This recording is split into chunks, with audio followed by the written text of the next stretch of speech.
उत्तराखंड में 4 धाम यात्रा तब तक शुरू नहीं होती जब तक धारी देवी की इजाजत न मिले। इनके आदेश के बिना यहाँ एक पत्ता भी नहीं हिल सकता। विज्ञान यहाँ अंधा हो जाता है। ये पत्थर की मूर्ति दिन में 3 बार अपना रूप बदलती है। सुबह कन्या, दोपहर में युवती और शाम को वृद्ध महिला। कुदरत का प्रकोप देखो। 16 जून 2013 को जैसे ही मूर्ति को अपनी जगह से हटाया गया, मूर्ति हटते ही केदारनाथ में तबाही आ गई। ये महज इत्तेफाक नहीं, माता का साक्षात क्रोध था।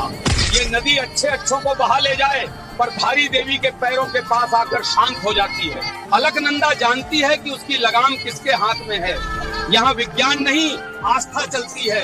इंसानी मशीनें धारी देवी के सामने खिलौना हैं। जब क्रेन ने माता को उठाने की कोशिश की तो लोहे की जंजीरें रेशम के धागे की तरह टूट गईं। माता अपनी मर्जी के बिना 1 इंच नहीं हिलती। धारी देवी की ये मूर्ति किसी इंसान ने नहीं बनाई।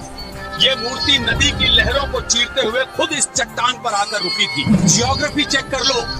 धारी देवी का ये मंदिर 4 धामों और 5 केदारों का एकदम सेंटर पॉइंट है। पूरे हिमालय का कंट्रोल रूम यहीं से चलता है। यहाँ की चाबी माता के हाथ में है। धारी देवी महज एक मंदिर नहीं, जिंदा शक्ति है। माना जाता है कि 2013 की केदारनाथ त्रासदी भी उसी का परिणाम था। लेकिन कौन थी माँ धारी और कैसे यहाँ पहुँची? एक कहानी उस परिवार की जहाँ जन्म लिया एक बच्ची ने, जिसका नाम था धारी।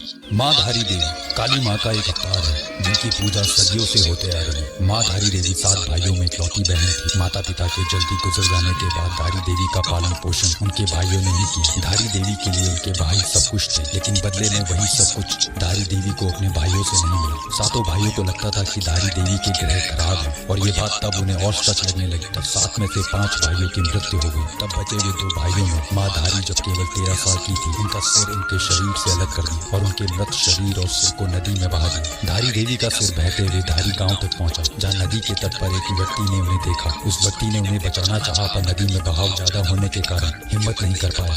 तब अचानक उस कटे हुए सिर से आवाज आई, तू घबरा मत, तू मुझे यहाँ से बचा। बस मुझे एक पवित्र स्थान पर, एक पत्थर पर स्थापित कर दे और मैं विश्वास दिलाती हूँ